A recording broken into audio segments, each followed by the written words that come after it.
All new Dr. Phil today. His family says he's spending out of control. You've got cars, boat. You bought a Hummer over the phone because it was on MTV Cribs. Yes.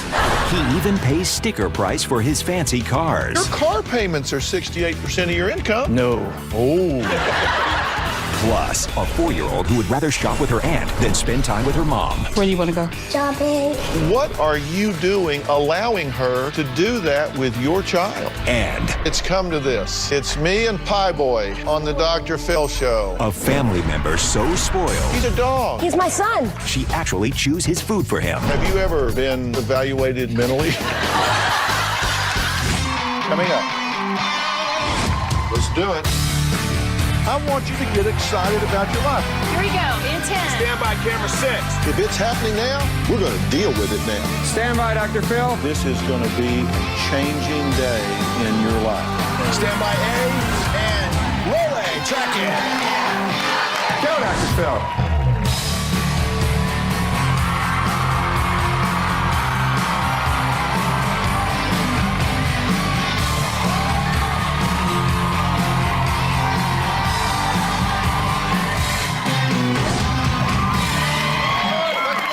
Thank you very much.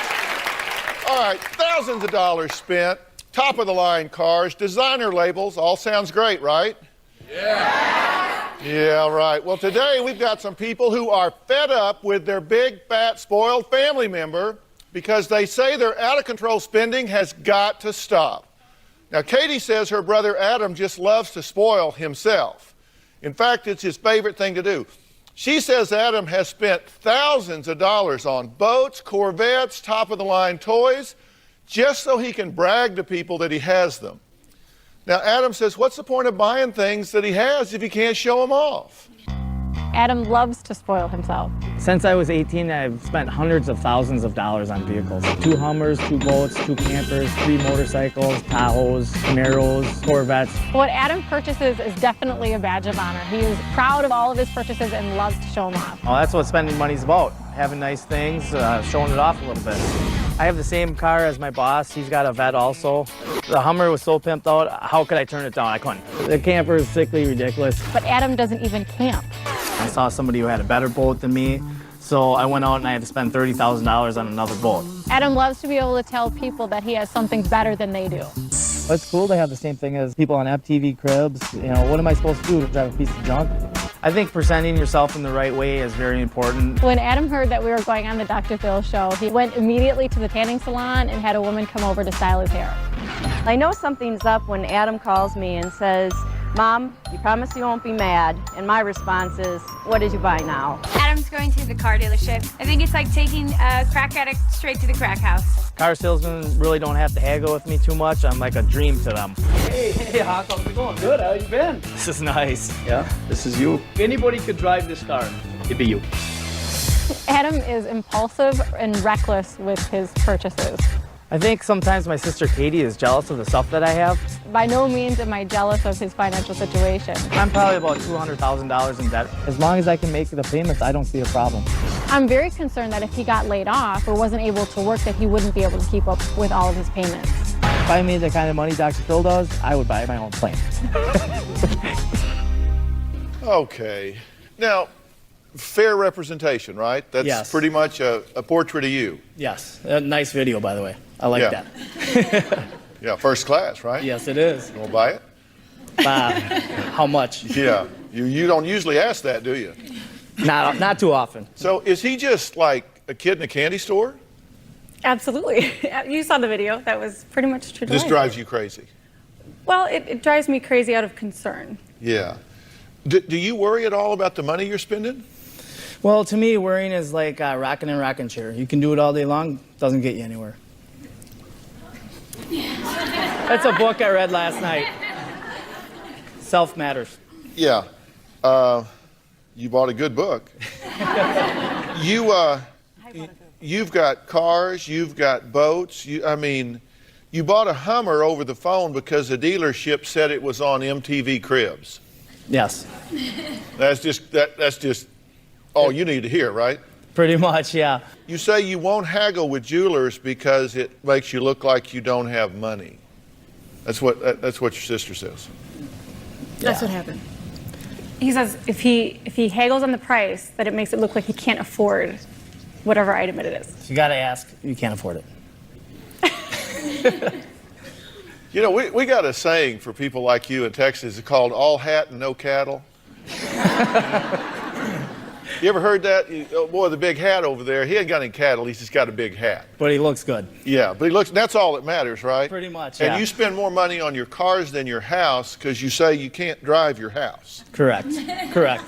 I mean, come on. Does that make sense to you?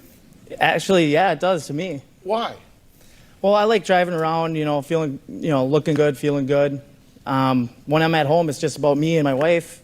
I really don't have to show off to anyone else. I mean, what's the payoff for you? You strut all this stuff around, and you like to pull up in the Corvette, you like to pull up in the Hummer, you like to slide up to the dock in the boat, all of that stuff. What is it? What do you get out of that? What's your payoff? I guess it's like a fake facade, Hey, look at me, I look good, I'm successful. Where's your wife today? Well, she didn't want to come on the show because her beauty is just too overwhelming for the camera. Is that it, or is true. it that she was It's too true. embarrassed at your spending habits, so she didn't want to be here? That could be it also. Yeah, that could be it also. But you brag about everything, right? What'd you do? Didn't you say as soon as he found out he was coming on the show, where'd he go? He got his hair done and went tanning, and it didn't surprise me at all. Went tanning and got your hair done. This is like coming to the Super Bowl for an average person. This is awesome. You were even bragging to people on the airplane about coming, right? Yeah, it was. Yeah, there's a woman here in the audience named Cheryl. Adam met her on the plane. I mean, he didn't even know her. He's just leaning up through the seat saying, hey, I'm going on the Dr. Phil show. She says he bragged to get the entire flight about being on TV, which is the only reason you're here, right? Yes. I mean, what was he talking about? What was he doing? Told all of us in the area that he was on Dr. Phil and so excited to be here and proud, and had the flight attendants in the aisle talking with him about it. So he was like leaning up through the seats? Absolutely. Do you think this works? Do you think it impresses people? When Some, you like roll some. up in that Hummer? Probably the people that you don't want to be associated with, you know? Like, I'm going to hang out with Adam because he has money or because I can use him for something. Yeah. But it makes me, at the end of the day, it makes me feel good that I've achieved this. This is mine, And that's the concern that the family has, is that he feels like his success is dependent on what he has. But you know what? I think, and I've heard women talk about this, what people think when somebody comes up and says, hey, I got a Rolex watch on, I got a Porsche out in the parking lot, I got to get both the lake, what do you think of me? They say, I think you got a lot of bills. But I think, yeah, that's exactly what, do you think people don't see through that? Yeah, they do. They do. Yeah, well, all right. You're going to meet Adam's mother and another sister. They're here as well. We're going to find out why they wanted to be here so badly that they just said, we'll buy our own ticket and come. You don't even need to want us. We're coming.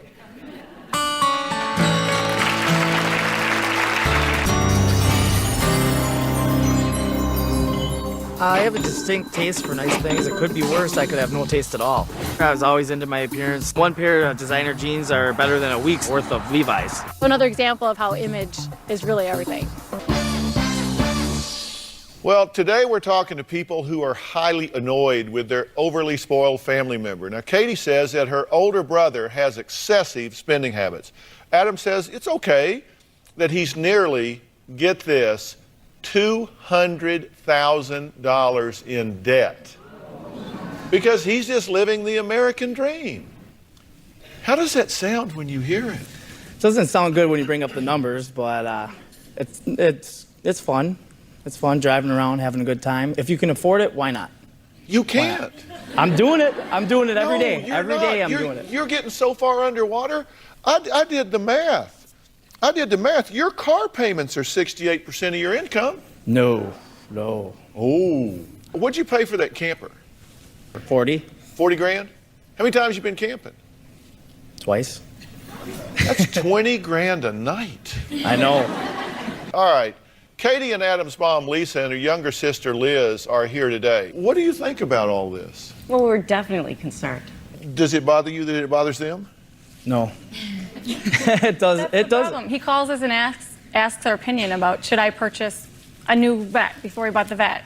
And our response was, no, you shouldn't. And he went out and bought it anyway. So I say to him, if you're going to ask our opinion and go do it anyways, why do you even ask our opinion? Why do you ask?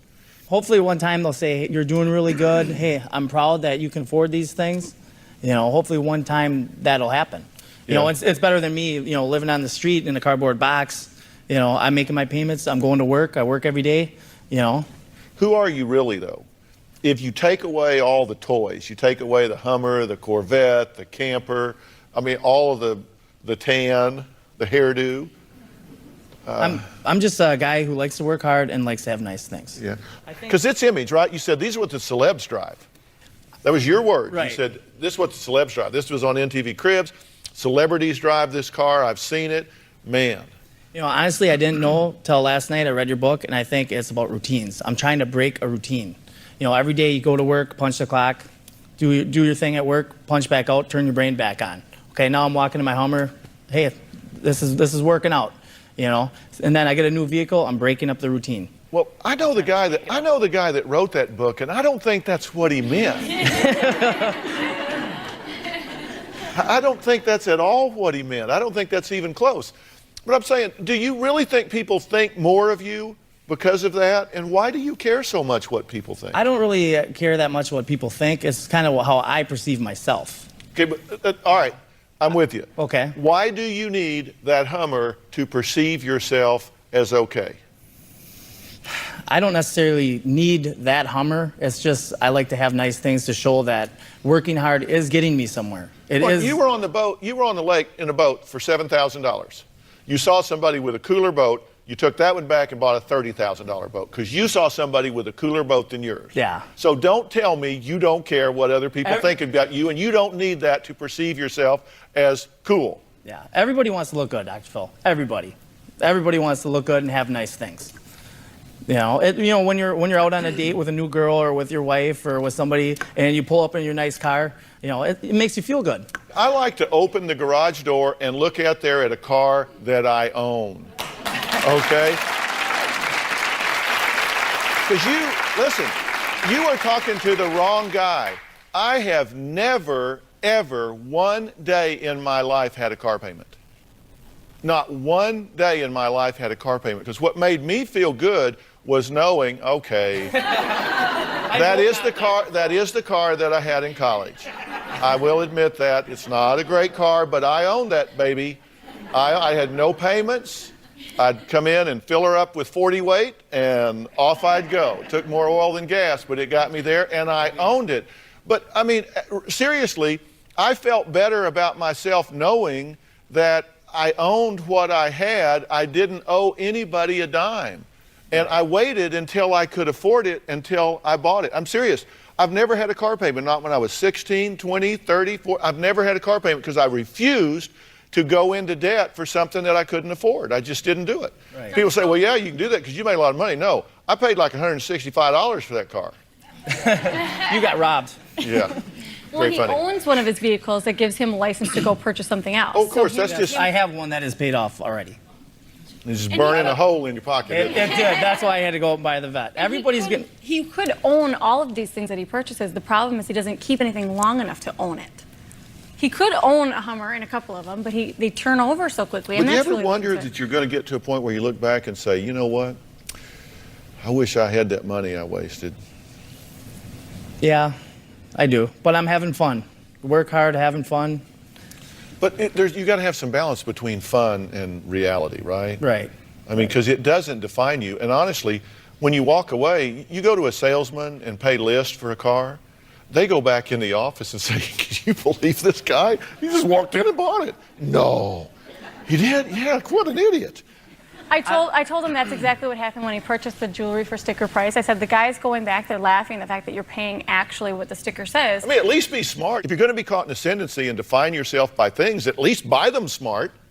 Well, honestly, the vehicles, I'm getting good at wheeling and dealing. I've gotten robbed a couple times. Yeah, you ought to be getting good. After that, you learn. When the dealership calls him up and says, I have a new Hummer that I think you're going to love, and he buys it sight unseen, how is he getting a good deal? Yeah, come on. They're not going to lose money. All I want you to do is just think about the fact that those things do not define you, and people might be laughing behind your back, particularly after today. I know. I mean, really, don't be that shallow. I mean, you seem like a really nice guy. You're bright and industrious. I mean, don't define yourself with that stuff. Just think about it, okay? Okay. All right, coming up next, you're going to meet a mother who says her sister has turned her daughter into a shopaholic, and she is only 4 years old. Is this where she's headed? It all started when Auntie Gina bought the girl a leather skirt when she was just 6 months old. We're going to talk to them and them when we come back.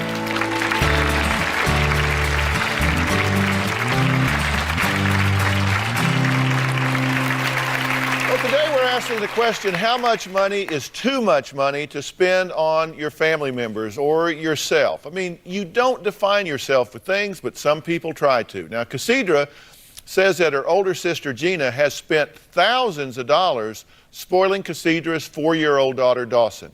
And now, Dawson only wants to shop. Gina says she sees nothing wrong with spoiling her niece because it's her money and she'll do what she wants to with it. My older sister Gina is a shopaholic, and she is turning my 4-year-old daughter Dawson into a shopaholic as well. You like to go shopping with me? I don't think anything will stop me from spoiling Dawson. It's gonna have to stop really soon because she's creating a monster. Who bought you this dress? You. Who bought you your bathing suit? You. Who bought you these? You. You need some more stuff? Yes. Dawson has so many things in her closet, brand new clothes that still have tags that her Auntie Gina bought for her. Clothes that she cannot wear until she's about 6 or 7 years old. My sister will not stop buying for her. More clothes. Voila! They are packed to capacity. When she was first born, Gina felt that she needed to go out and buy Dawson her take me home outfit. This is a genuine leather skirt that her Auntie Gina bought for her when she was 6 months old. Cassidra is jealous because I can buy the things for Dawson that she can't. Even if I did have the time or the money, I still do not think that it's good for her to get everything that she wants. When I spoil Dawson, it's a problem for her mother, not for me. You gonna come with Mommy? Or you wanna go with Auntie Gina? Auntie Gina. Where do you wanna go? Shopping. So what's your goal here, Auntie Gina? I don't know if I have a goal. It's just Dawson, and we go shopping, and she loves it. We love it. Yeah, are you concerned at all that she is getting spoiled and has an expectation that what she wants she gets? Nope, because when we finish shopping, I take her home to Cassidra. So that's Cassidra's, she has to handle that. Every time she drops it off. Okay, now let me turn to you then. Having just said that, what in the world are you doing allowing her to do that with your child? Well, I don't want to stop her from seeing her because Dawson is already attached to her Auntie Gina. But that's not your problem. If she won't follow your rules and guidelines, this is a blatant alienation of affection. This is a competition between you two, and you gloat over being able to do what she can't, do you not? Well, no, I don't. No, you do. You said you did, and I can read it back to you because I have it in quotes. Okay. I mean, can we be honest? Don't tell me one thing before we get up here and tell me something else now. Competition, I don't consider it as being a competition. It's I can do it and she can't. It's not so much of a competition between her and me. I can do it and she can't. Yes. I have the time, I have the money, and then I have Dawson.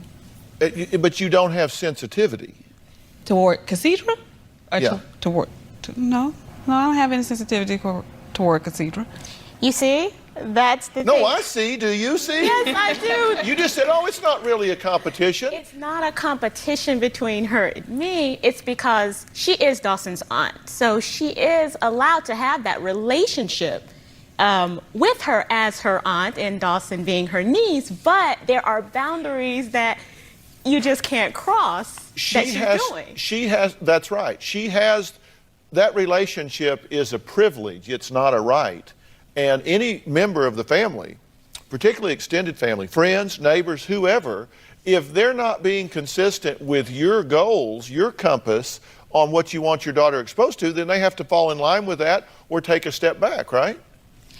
Yes and no. She's a great aunt. I don't want to take away from what she has done for Dawson. It's just extreme now. See, Dawson's 4, so this has been going on since she's been born. You saw the leather skirt, 6 months old. Yeah. And then it just progressively got worse. It was a bargain. But see, she's told you since she got here she has a complete and utter disregard for the sensitivity to you. So she said, I don't care whether she likes it or not. And you know that she's spoiling your daughter, right? You know that she's corrupting her. Oh, yes, I know that. And it's your job to protect your daughter.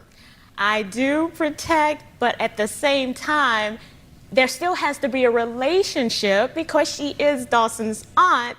It just can't go too far. Okay. Is this mic working? Coming up, Cassidra says that the spoiling is so extreme that now her daughter only wants to spend time with her Auntie Gina. So we're going to talk about how healthy that is or not when we come back.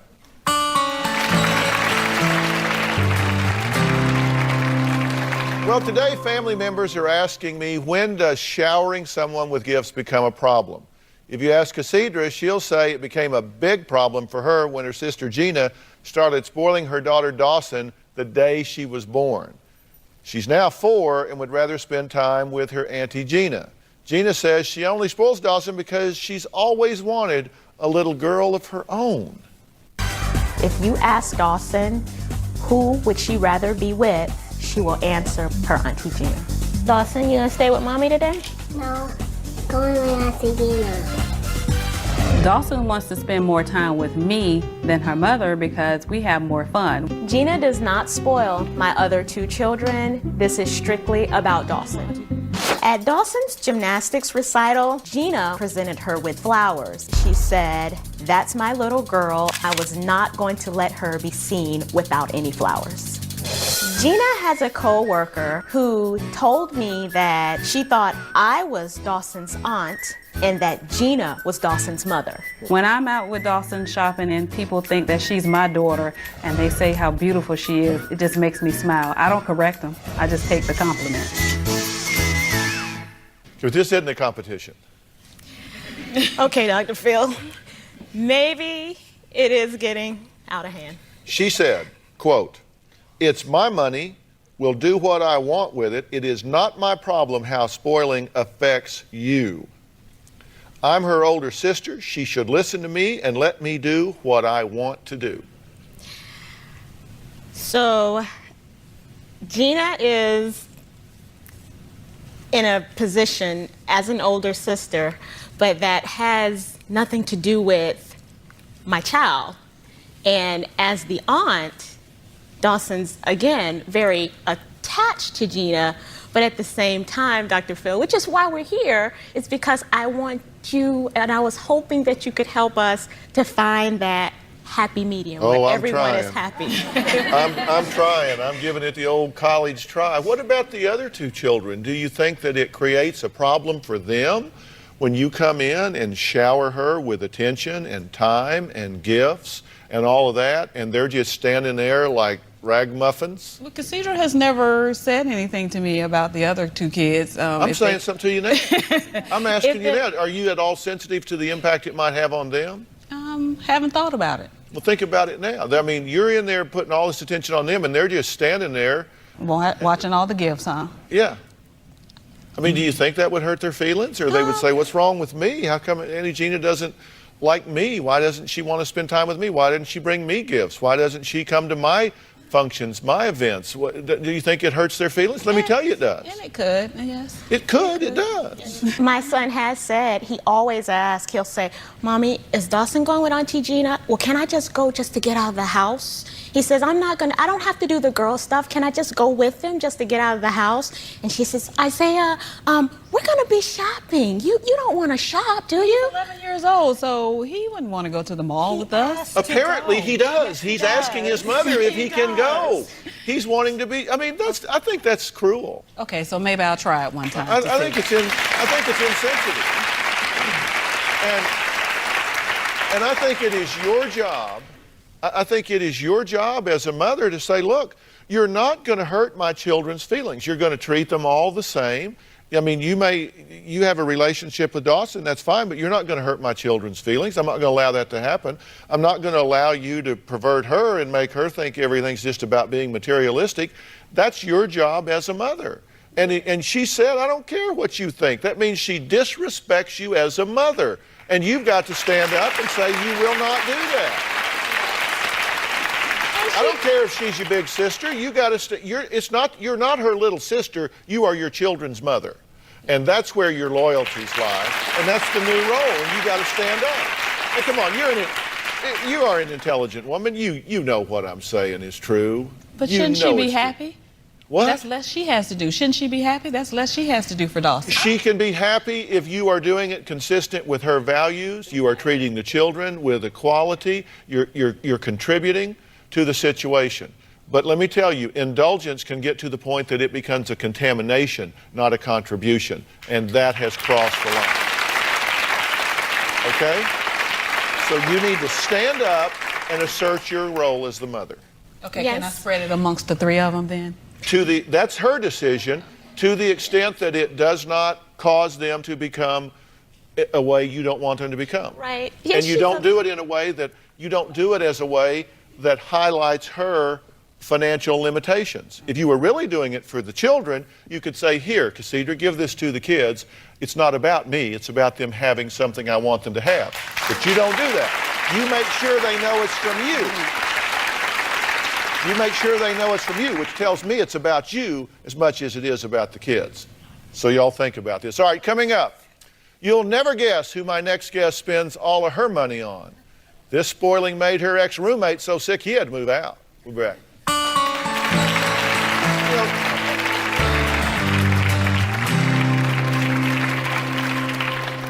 Well, today we're talking about extreme spoiling and when spending tons of money and paying too much attention to someone or something can become a problem. Now, Pam says she sees nothing wrong with spoiling her Chihuahua Pie Boy.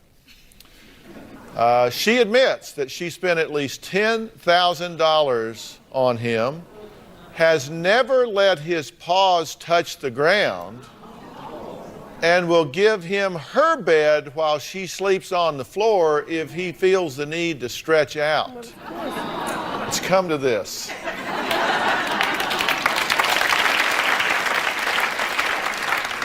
It's me and Pie Boy on the Dr. Phil show. Her ex-roommate David lived with Pam and Pie Boy for 6 years, but finally moved out because he says Pam's obsession with her dog is out of control. My big fat spoiled family member is my dog Pie Boy. There's my baby. This boy's feet never touch the ground. My ex-roommate David moved out of the apartment because of the Pie Boy. I've tried many times to warm up to Pie Boy. Pie Boy hates me. Every time I come near Pie Boy, he growls. How could anybody resist this? If you looked in a dictionary and saw the word spoiled, Pie Boy's picture would be right next to it. I buy Pie Boy clothing, toys, anything that he wants. Money is not an object. Over the past 5 years, I've spent about $10,000. Only the best. Let's go try some clothes on, okay? I buy him designer doggy clothes. This is actually one of his favorite outfits. I know he's a boy, but you know what? He likes pink. Oh, well. Pink is his color, don't you think? He is the king of this place. Pie Boy has his own bed over here. But there are times when Pie Boy wants to spread out. And when that happens, then I sleep down here on the floor and he spreads out. Pie Boy gets his teeth brushed twice a day and he gets a massage every night. We watch TV together, but I don't let him watch anything violent. I'll cover his eyes, I'll cover his ears, anything that might give him nightmares from all the bad, mean things in the world. All right, I don't usually say that word in front of him. Let me have you. He loves going to drive-thru. And he always gets the same thing. Usually he gets a plain hamburger. I have to chew his food for him. What Pam does with the dog biscuits is absolutely disgusting. She chews the dog biscuits because she's afraid that Pie Boy might choke on them. Chew carefully now. It's my right to love, to shower my affection, my attention, and my money on anything or anyone I want. I'm damn sick of people complaining about me spoiling him. Dr. Phil, I can't wait for you to meet Pie Boy. When you look into his beautiful brown eyes, you're gonna fall in love with him just the way I am.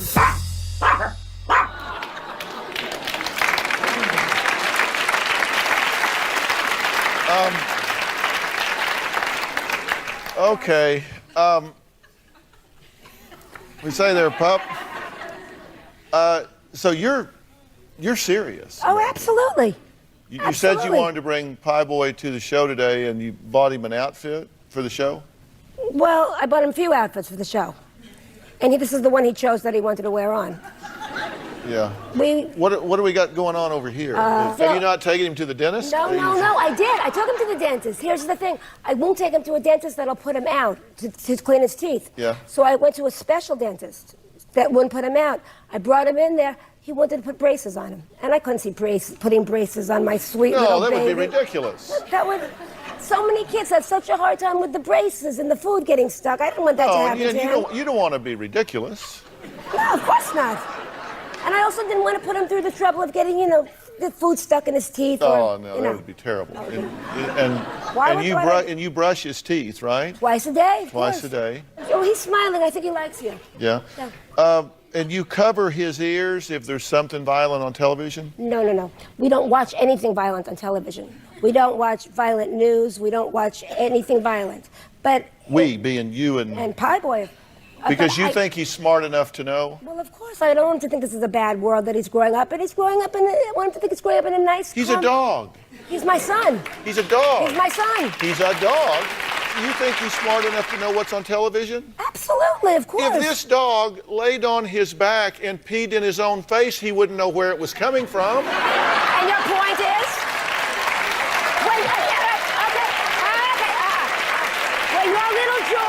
When your little Jordan was a baby, and Robin, wherever she is out here, someplace, was changing diapers, and you had a boy, you're not going to tell me that you didn't have any little mishaps?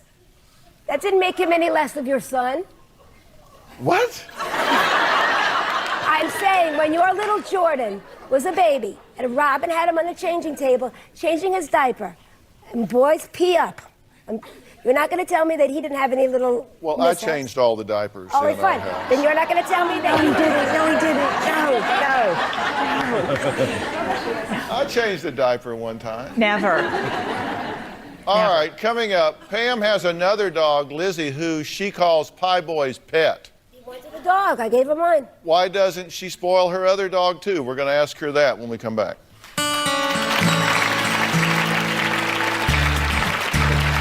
Lizzie is my other dog, and she's Pie Boy's pet dog. Lizzie definitely takes backseat to Pie Boy. I don't spoil Lizzie. But she is a dog, and I treat her like a dog. I've never seen anything more beautiful than you. She's my baby. Well, Pam says there's nothing wrong with how much she spoils her dog, Pie Boy, but her ex-roommate, David, says it's a big problem because Pam would choose her dog over her own mother. Of course. Of course I would. My own mother isn't giving me daily love and unconditional affirmation. My mother has her life. I have my life. This is my life. You lived with this for 6 years? Yes, I did. And what finally pushed you over the edge? Was it her chewing up the dog biscuit and spitting it in the dog's mouth? I think the fact that I wasn't allowed to bring any medicine, aspirin, Tylenol into the house because she was afraid I would drop it and Pie Boy might eat it. I couldn't bring chicken into the house because she said the bones might be eaten by Pie Boy. You never put him down. How's he going to get a chicken? No. He walks around the apartment. His feet has never touched the ground outside. Feel these paws. Feel these hands. They have never touched the ground outside. These are paws. These are hands. These are paws. Excuse me. I'm hands. Paws, hands, whatever. Or 5 feet. We all have feet. Okay. Why do you not spoil your other dog? My other dog is my dog. And this is your... Son. This is my son. Have you ever been evaluated mentally? I mean... Yeah, I have. And the point is? See, here's the thing. I got a dog. I mean, we love our dog. Our dog goes with me everywhere. He travels with me. That's a dog, yeah. That's Maggie. And she's been all over the world, well-traveled pup. But she's a dog. Yes, Lizzie's a dog. But you think she is a lower on the food chain than Pie Boy? Pie Boy's my son. This is my child. Yeah. I didn't give birth to any children. This is my child. There's the pup sleeping in the office. He comes with me every day. Now, do you think this gets in the way of other relationships? Do I think or do I care?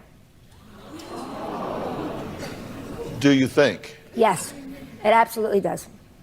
Your current roommate's saying she wants to leave. See, here's the thing, and it may not matter to you at this point, but this is a really safe relationship. When people get over-invested in animals, and I love animals. I mean, people know I'm a huge animal advocate. I'm a huge animal advocate. And I love them as well. But when people get over-invested in them, it's usually because it's easy. You know, there's no demand. You don't have to be smart. You don't have to be interactive. You just have to be. As long as you feed them, they'll follow you anywhere, right? No, interactive. We're interactive. But you don't think that it's keeping you from having a human adult relationship that might bring you rewards? No, absolutely not. This relationship is unconditional love. It brings me more rewards than any human being could ever bring me. This is someone and something that loves me no matter what I do, no matter what I am, no matter what. That's right. And it is an investment. That's right. And you could have that and a human relationship.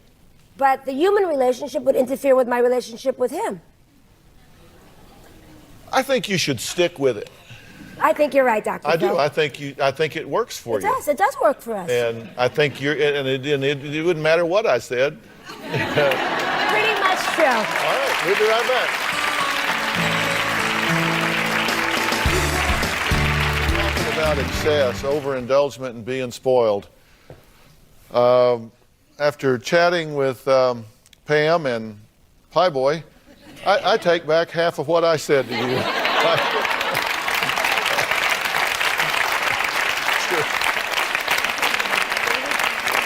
Just half.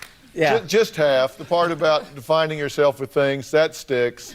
The part about having some balance and some fun, I mean, that's great. But, I mean, don't wind up where you're bankrupt and in serious trouble at some point. I mean, come on. You gotta, I hear you. Think about that. Do some planning, because it's awful nice to pull those covers up around your neck at night knowing, I don't owe anybody anything. Yeah. I mean, that's a really good thing to have, too. You know, owning cash isn't a bad deal. And you're going to be sensitive to these other two, right? I'm going to spread the wealth. Yeah. And you be the mother and take care of it. And you just keep chewing up those dog biscuits and spitting them in Pie Boy's mouth. I sure will, Dr. Phil. If you know someone who's spoiled and you're ready to turn them in, go to drphil.com and tell us your story. Thanks to all of my guests today. So long. We'll see you. Bye-bye.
Today on Dr. Phil.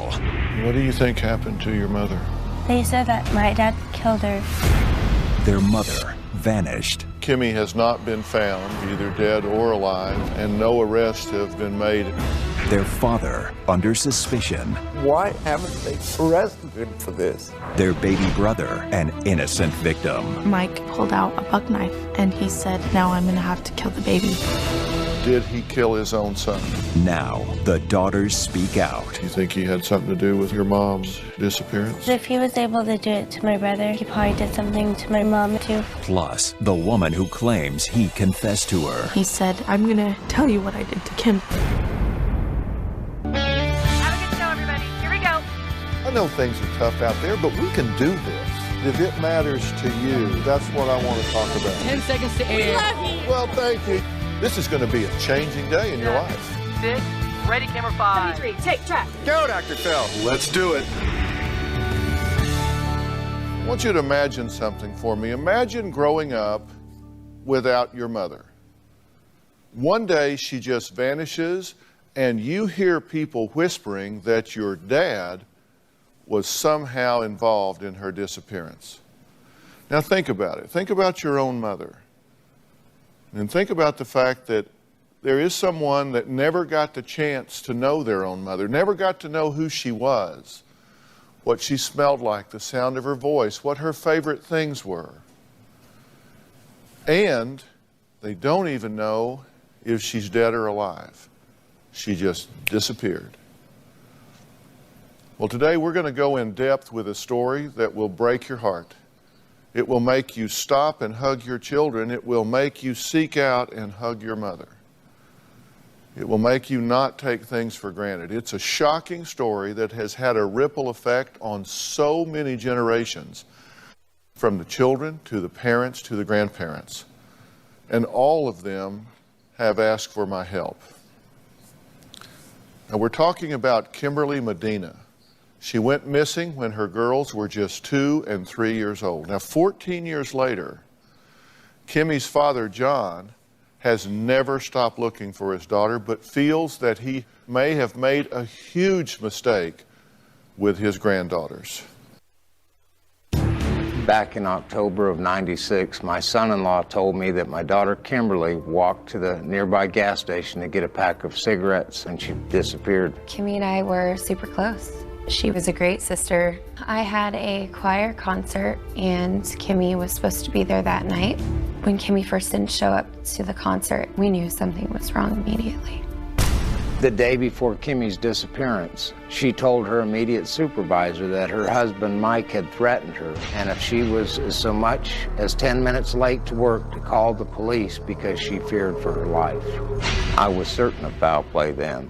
Social services figured Mike to be a fit father, and the children left with him and vanished for 8 years. I had no contact. When Mike disappeared with the girls, I think the whole family was just stunned. We couldn't believe it, because why would he run with the girls? I haven't seen my granddaughters for 3 years now. I would love to have a lot of time with my granddaughters, and I'm hoping that sooner than later, they'll want to get to know me. I spoke with my oldest granddaughter briefly on my cell phone, and I told her about going to the Dr. Phil show. And for a minute, I heard something that I wanted to hear. She was happy. She wanted to talk to me. She wanted to see me, and I want to hear that again. I want to see her. Well, the girls are here today, and we'll meet them later. But first, I want to tell you about an amazing woman named Becky. Michael met her soon after Kimmy disappeared, and she was the one that stepped in and raised those girls when she was still just a teenager herself. I first met Mike about 1.5 years after Kimmy disappeared. Mike had 2 daughters, Nika and Marissa. They were 2 and 3. I didn't know very much about Kimmy's disappearance. I just knew that she disappeared, no details or anything. The girls talked about their mom sometimes. They just knew that she was missing. They didn't remember anything. Mike had convinced my granddaughters that their mother ran away years ago. From the moment that I met the girls, they had no contact with their grandfather, John. Looking back, I wished I would have just fought harder for my grandchildren. I was there for everything. When they were crying and when they would get hurt, I was there. They were so accepting of me. I was happy to be their mother. The relationship between Mike and I was difficult. Mike was pretty controlling with me. He did want me all to himself. He separated me from my family. He pretty much knew everything that I did. About 6 years into the relationship, Mike and I had a little boy named Dagan. It was a happy time, I thought. Our relationship became pretty violent. There were a few times where he choked me and he would slam me down to the ground, backwards. A few times I was holding the baby. He would just snap. I finally decided to leave Mike. I wasn't able to take the girls because he told me that they weren't mine. It hurt them. They miss their brother a lot. It broke my heart when I had to leave him. Now, Becky knew that Michael was abusive, but she had no idea what was about to unfold. While Mike and I were separated, I went to go pick up Dagan from Mike's apartment. The girls were in school at this time. When I went into the apartment, Mike shut the door behind me and locked it, and he pulled out a buck knife. And he said, "You should have never left me, because now I'm gonna have to kill the baby. Now I'm gonna hurt you. I'm gonna take him from you like you took him from me." And I just tried to stay as calm as I could, because I didn't want the baby to know. You know, I didn't want him to be afraid. I was so scared for my little boy. I was so worried. The girls had come home and he's like, "You better not tell him what I've told you I'm gonna do." He wouldn't let us out of his sight. He actually took a shower that night and made us stand in the shower with him so he would know where we were the whole time. By the end of the night, he tied my feet so I couldn't leave. Finally, after everything, he fell asleep. The baby fell asleep. Dagan was in between us. And I just laid there like, what am I gonna do? In the morning, I convinced him that my family's gonna know if I don't come around that something is wrong. I said I'd be back in like an hour. And he would joke. He would say, "Do you want to take the baby?" And I would say, "Yeah." Of course. And he would laugh and say, "No, you can't." And I grabbed the baby. I picked Dagan up. And I just quickly kissed him. And I said goodbye. And I left. I knew that I had to tell somebody. That was the whole reason I left. I had to tell somebody and get someone over there to get my son out. So I went to my aunt's, and at the time she worked through the sheriff's office and she knew people. So I told her what happened. And she called one of the investigators that she knew, and the police showed up to the house within 20 minutes. But he saw them coming. He got the kids and he left the apartment. He had all 3 of them with him. I got a call and it was Mike, and he just kept saying, "Why did you tell on me? Now look what you made me do. Now I have to do it." When we come back, did a father do the unthinkable? Did he kill his own son? Plus, Becky recounts the chilling details of what she says Mike confessed to her about killing Kimberly.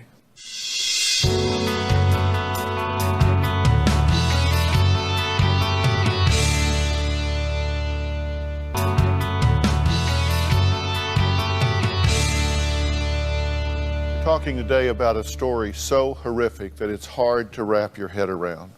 It's a story that has affected generations of one family. First, a dad whose daughter mysteriously disappeared, leaving his 2 grandchildren behind in the hands of their father, Mike, who was very much under suspicion. The girls grew to know a new mother, their dad's girlfriend, Becky.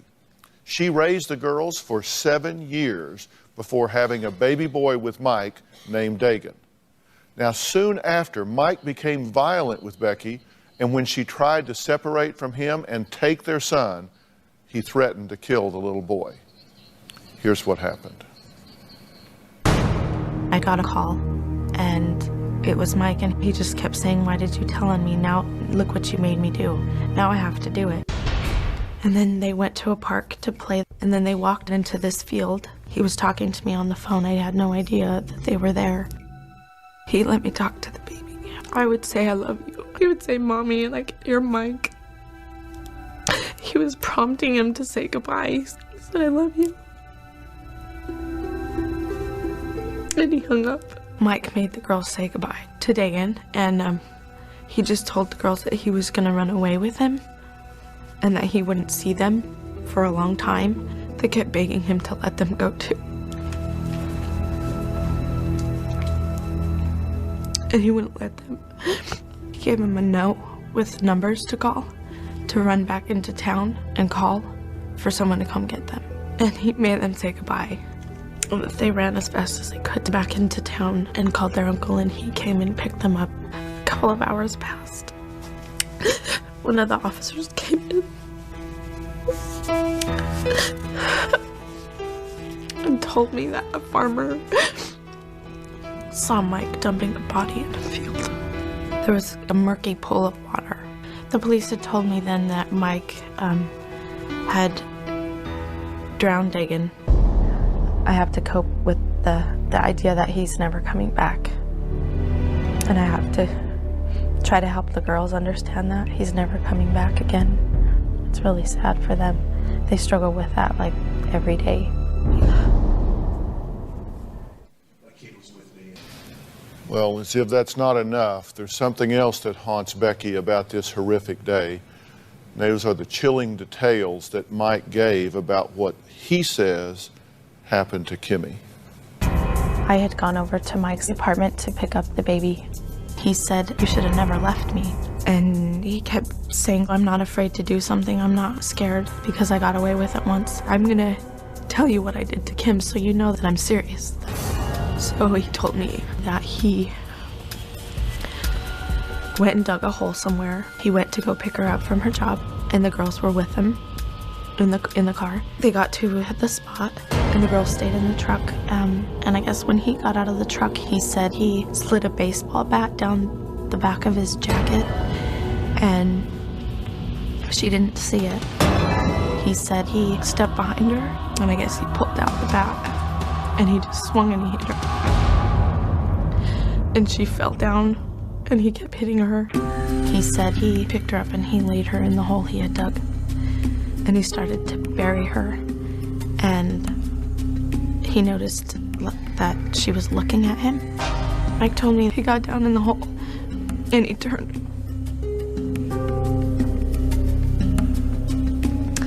And he turned her so that she couldn't see him. And he continued to just bury her. And then he said when he was done, he listened to the ground and he could hear her still moaning. And he just went home with the girls. Well, joining me now are Kimmy's father, John, Kimmy's half-sister, Kendra, and Becky, who has raised Kimmy's daughters. John, I know that's just absolutely horrific for you to hear that account of what he says took place with your daughter. What do you say to yourself about that when you hear it? You know, I went a long time never knowing. You just kind of imagined. I wished that she ran away, like he said. And to go that many years without seeing my granddaughters, and then I still didn't know what happened to Kimmy until I was in court listening to the coroner talk about the measurable sand in Dagan's stomach and lungs. And then the detective told the story that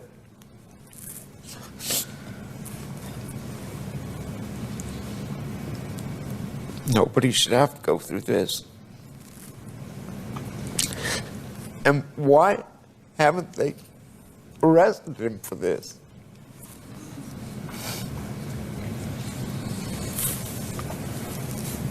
And what you're referring to is at this point, Kimmy has not been found, either dead or alive, and no arrests have been made in her disappearance. That's correct. And Becky, you've told the police what he told you. You've shared all of this with them in the same detail that you've shared it here, but they say that's not enough to arrest him. But he did confess and plead out concerning Dagan. Right. And actually, he pled down from murder, I understand, and copped a plea to child abuse leading to the death of a child. Yes. Is that how it was framed? So he's serving 48 years in the penitentiary. Yeah.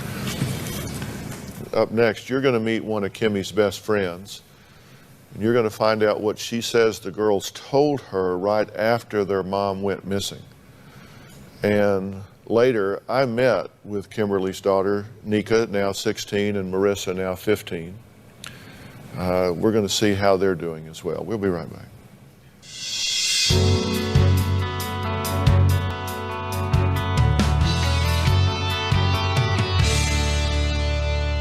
Kimberly Medina disappeared in October of 1996. Now, she left behind 2-year-old Marissa and 3-year-old Nika. Now, many family members and friends believe that her husband, Mike, killed her and that the 2 daughters may have seen what happened to their mother.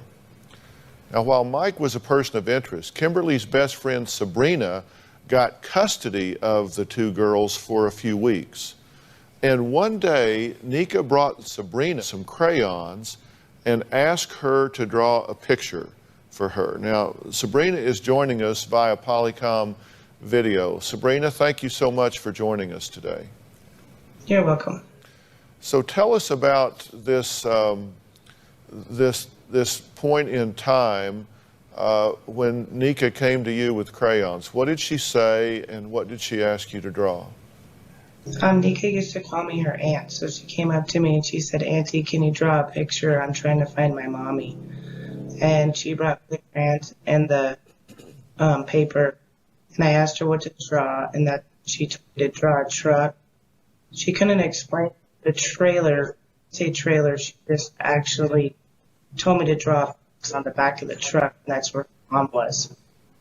And then she told me to draw mountains in the background and a hole, and that her mom hole, and there was water in there, and her was going to drown and die. And if I can get Mom out of the hole. At the time, did she give you any details at all about about the hole in the ground, about her mother being in it? Did she say anything else about it? She just told me that Daddy Cuckoo Man put her inside of the hole, and she can't figure out how to get her mom out if I could go and help her. I didn't know where Mom was, and I asked where it was, and she said, "I don't know, it's just in a hole." All right. Do you believe that she saw something? I do believe she saw something. She was too descriptive on it. Then we tried to explain it to them, but then that's when they took the girls out of our custody because they thought we were telling stuff and put stuff in their head. Let's just take a break, and when we come back, my conversation with Nika and Marissa about their mother and their little brother Dagan. We'll talk to them when we come back.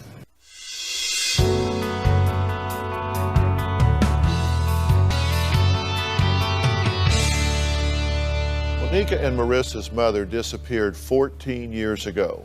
They were 2 and 3 at the time. Now, many believe that their father, Mike, killed their mother.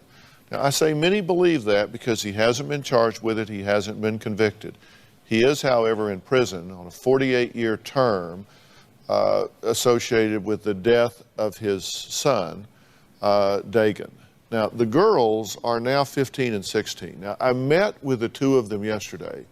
Here's what they had to say about their mom and her disappearance. Well, hey, girls. How are y'all? Good. What's your understanding about what we're going to talk about today? My mom and Dagan and just us, I guess. You know, I kind of became aware of the situation with your mom, Kimmy, and your brother, Dagan, I guess, a week or two ago. I wanted to talk to you guys to kind of get your point of view, but I don't want to talk about anything you don't want to talk about, but I assume you guys are okay to talk about it? Mm-hmm. All right. How old were you when your mom disappeared? I think I was 3. You were 3, so you would have been 2. Yeah. What do you think happened to your mother? What my dad told us is that it was like late at night and she had to go to the gas station and get cigarettes, and that I guess someone took her and she went missing, and ever since then he doesn't know what happened. We've heard a lot of things, so I don't know what to say. I'm just curious what you think and what you know, if you remember anything about it at all. They said that he killed her, but I'm not sure.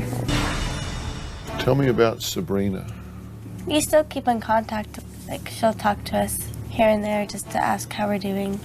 She remembers that you asked her to draw a picture because you couldn't draw very well. I asked her if she would kind of recreate what she drew, and that's what she said you asked her to draw. Does that ring any bells? No, but that kind of looks like my dad's truck that we used to drive in. Uh-huh. We used to have a trailer in the back of it too. And that's probably where we live, because the mountains. Mountains. Yeah. I have no idea what that is. Yeah. You said that this was some kind of a hole. No recollection of that at all? What do you remember about your dad? Everything. How do you feel about him at this point? I'm so confused. I don't know, I'm just kind of mad at him. How about you? More like shocked and like upset. Do you have any contact with him now?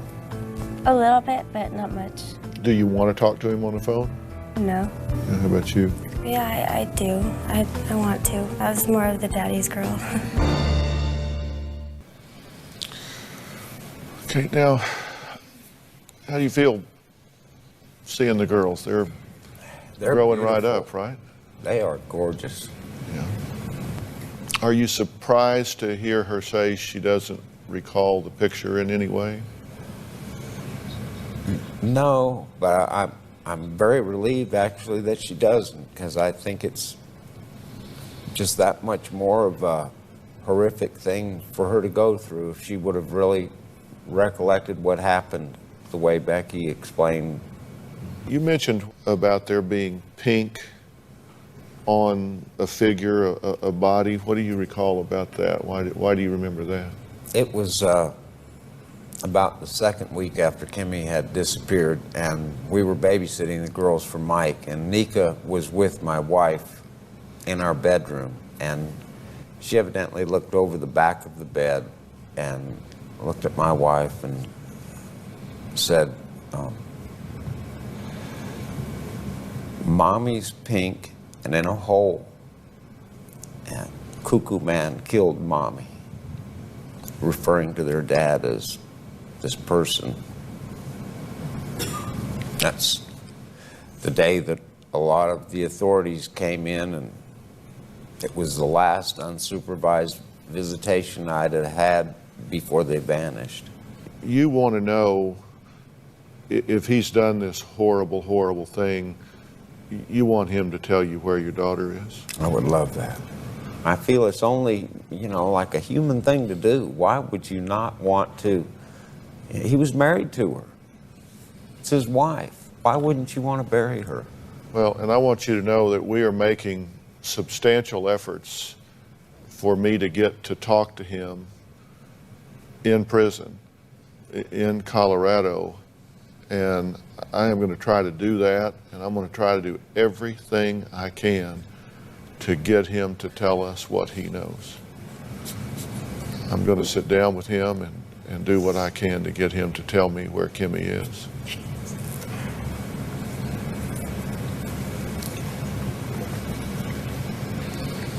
Thank you. The prison has agreed to let me in, but he has to agree to sit down and talk with me. And I'll do the best I can, I promise you. Thank you. When we come back, the girls describe the chilling details about the day their brother drowned. You're going to find out why they feel they could have prevented his death at just 10 and 11 years old, which of course is just wrong thinking. This ripple effect just continues to another generation.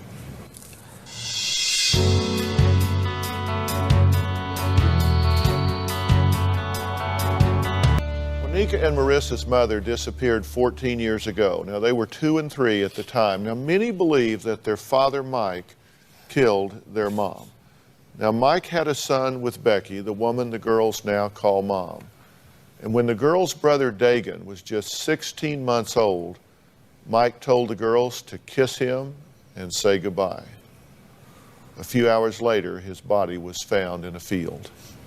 He had drowned.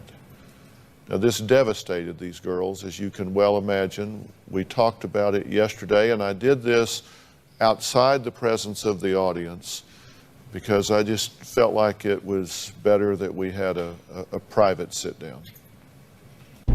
What do you remember about the day that Dagan was killed? What happened that day? I remember waking up. My mom and dad were talking in the bedroom. My brother was there. He was jumping on the bed, and then she left, and then we went to the park. And we just pretty much played with Dagan that whole day. Before we left the park, he told us that he was going to be leaving, and he was going to take Dagan with him. And then he walked.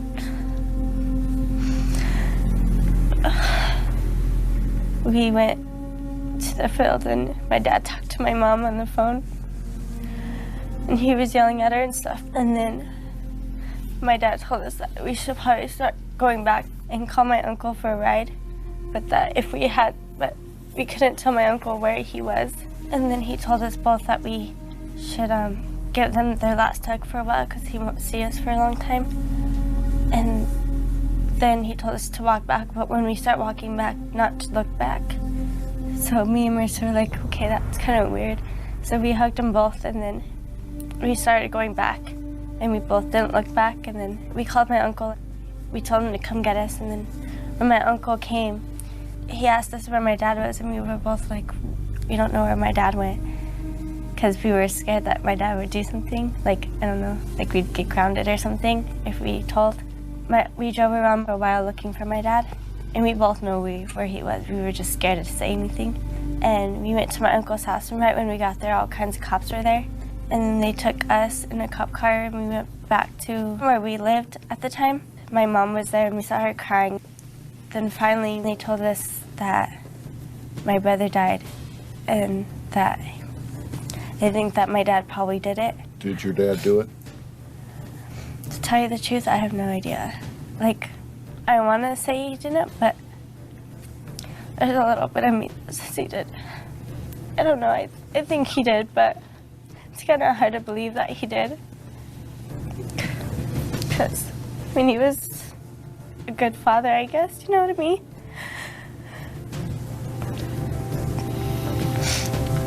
Did your dad do it? Yeah, I think he did. Do you know how it happened? He said that he drowned him. Did you ever see him again after that, your dad? Mm-mm. Yeah, we haven't seen him since then. Why do you think he told you to say goodbye to him and to hug him? Well, what he told us at the park that day, that they were going to just go on like a vacation, kind of. This is probably the last time we're going to see him for a while. It just breaks my heart that he did that on a time that he was around you guys. It breaks my heart that he did it at all. I mean, do you ever think you should have stayed, or there's something you could have done? That whole day, me and Marissa, we kept thinking we should have said to actually go there and to actually go to where he was. Any questions you have for me? When you heard our story, what did you think? Your dad has pled guilty, right? Mm-hmm. And Kimmy was walking to the store and was abducted. I don't know. What do you think? Do you think he had something to do with her disappearance? Yeah, because if he was able to do it to my brother, think he probably did something to her too. I thought it was a good idea to bring the girls out on stage so they would be comfortable, because our key here is to not traumatize these girls at all. I really hope, and I'll say this in front of your mom, you know, I said I thought it was terrible that what happened with Dagan happened in a day that you guys were around. I really hope you know at like 10 and 11 years old, there's nothing you could have done to alter the course of events. I mean, you get that, don't you? You know, I don't want you thinking that you should have done this or should have done that, because that's just, that's asking too much of 10-year-old kids, for God's sakes. I hope y'all know that. I just wanted to get that said. So, and we'll talk some more tomorrow and kind of go from there. When we come back, Nika and Marissa are going to join us. They're going to see their grandfather and their aunt for the first time in just over 3 years. So I'm looking forward to that. We'll be right back.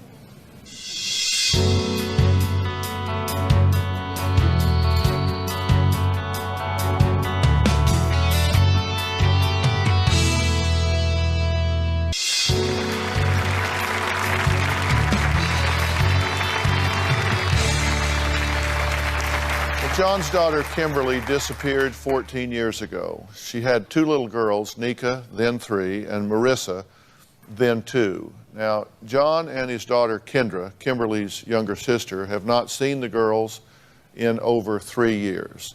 But they're here now. Nika and Marissa, come out and join us if you would.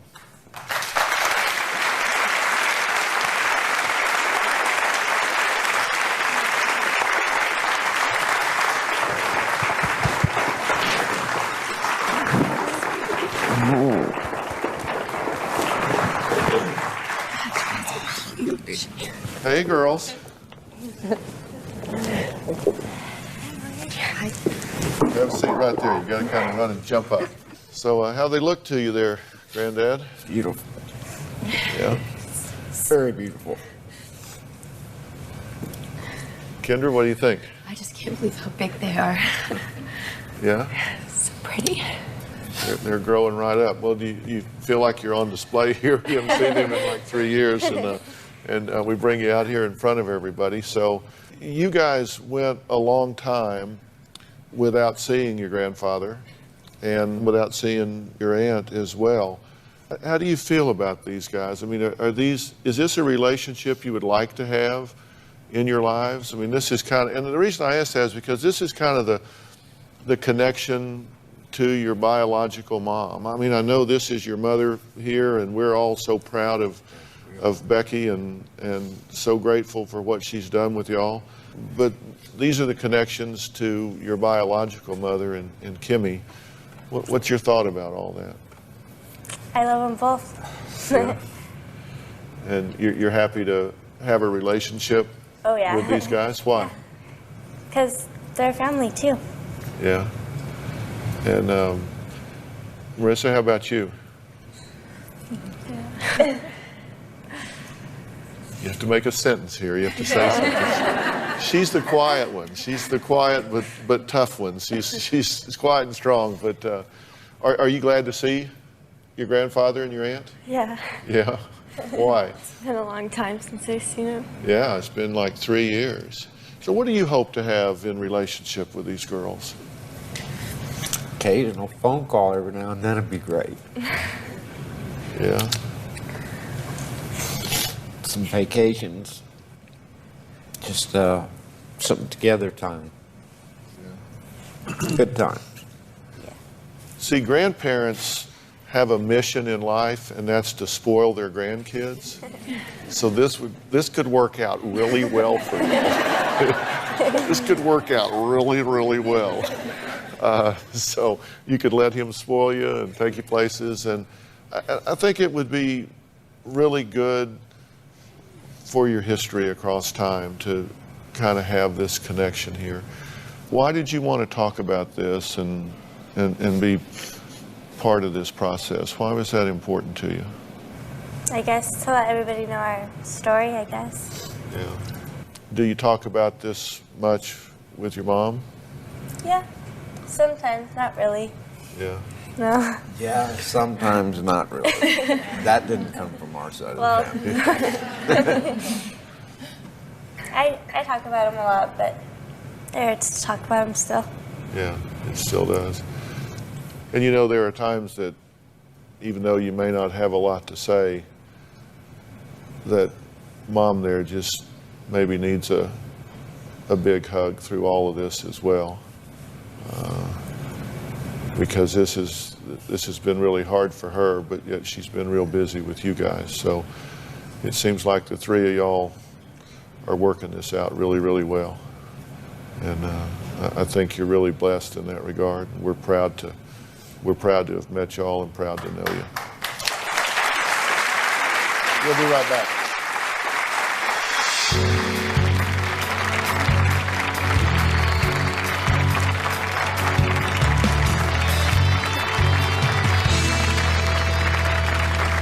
Well, for all of you at home, and I know all of you in the studio audience, isn't this just an inspirational and courageous family? Isn't this just a wonderful, wonderful family?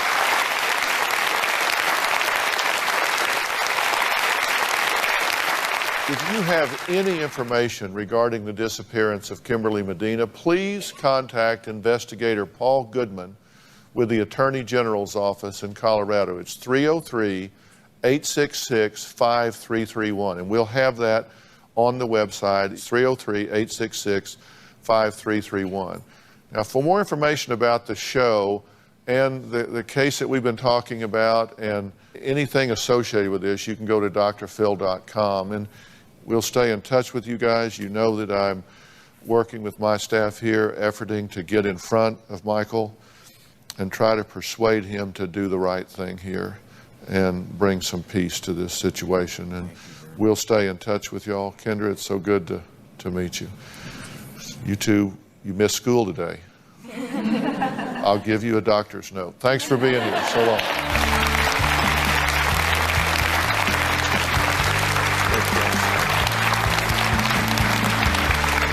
So long. Bye-bye. That was beautiful show.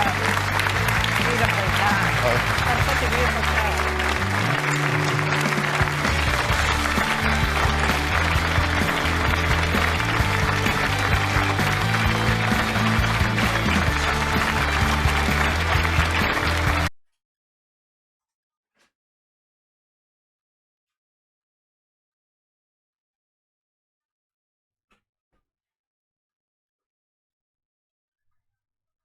All right, let's get our butter in here.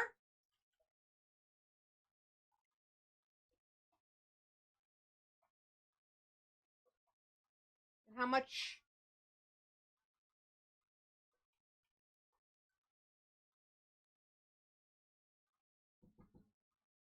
We all know Maiden are attentive about getting all of it in there. So there it's in.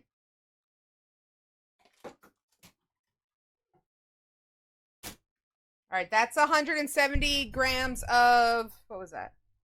That's not what I meant to do.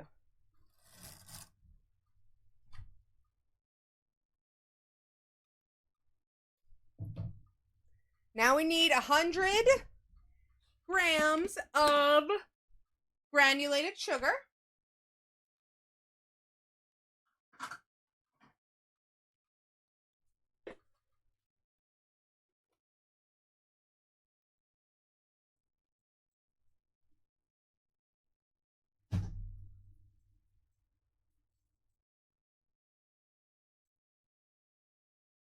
I'm amazing.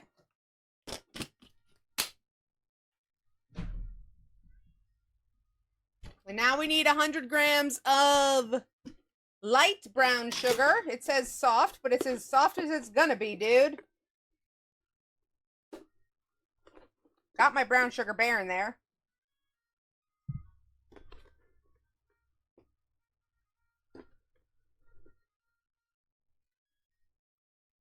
Can you guess what playlist this is, Maddie?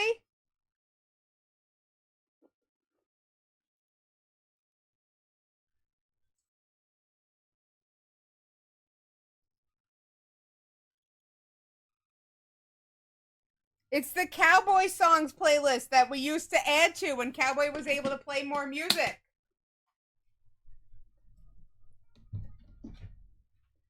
Exactly. Oh! Those were the days. It says whisk, so I am using my whisk attachment. But while this is whisking, I'm going to clean my paddle attachment.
That sounds whiskey. Yes, yes, it does.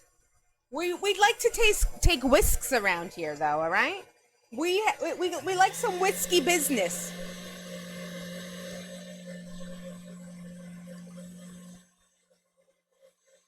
Is a beer engineer. Oh, I learned something today.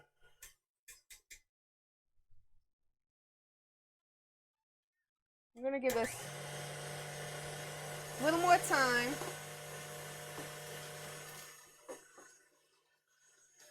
I don't want to break this. God, I haven't watched any Space Ghost and I can't tell you. All right, now add the eggs one at a time, mixing in between. This I can do.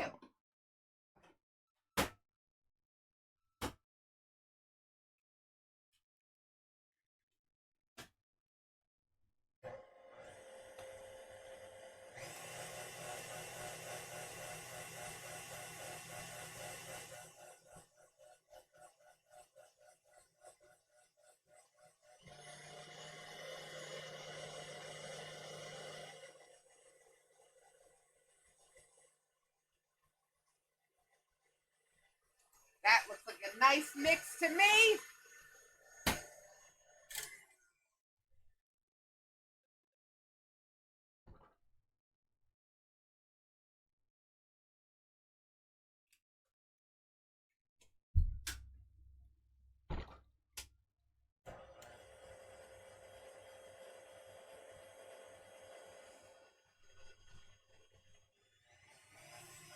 Oh, I need to find my white chocolate chips. BRB, chat.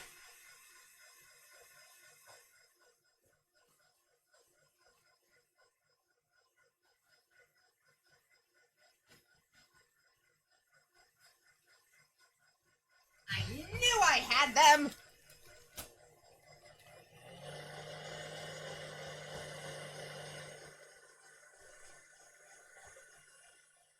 Now we need to add the chocolate.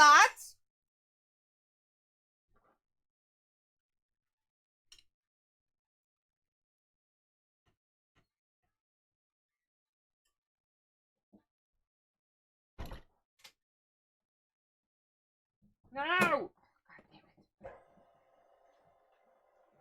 Making a mess over here.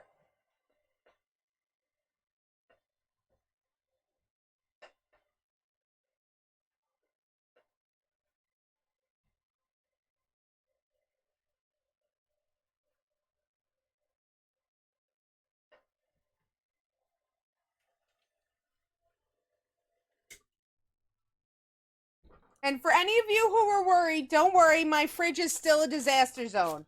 My freezer may be in way better condition because it has to be, but my fridge, still a disaster. Still needing a proper full down clean out. Which I might have to do that on stream one day. Maddie's not in bed. Maddie's up and about.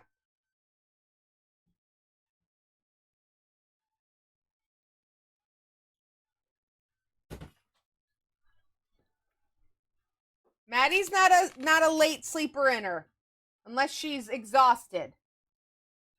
Even on the days when she doesn't have to get up early, she's still up before 8 o'clock most days, I think. Or at least by 8 o'clock. Which in my world is early. I'm going to tell you that right now.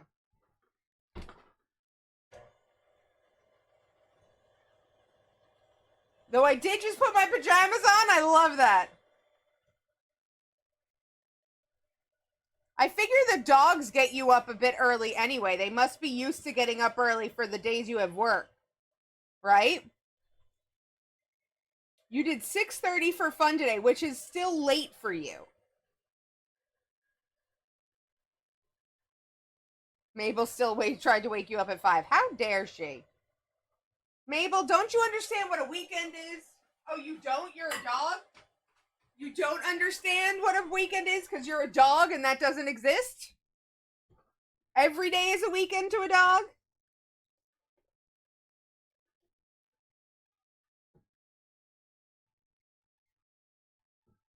All right.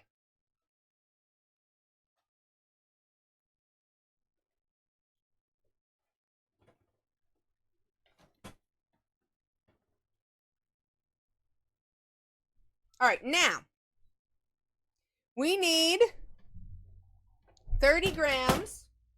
We're going to do this because I don't want this. I don't really want it to fall either.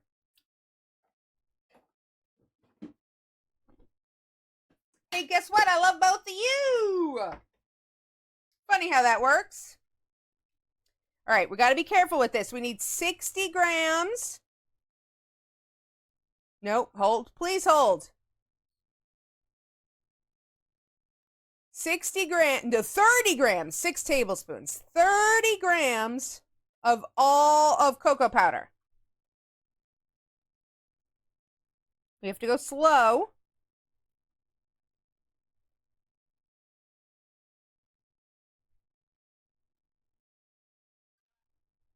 Because I don't want to overdo this.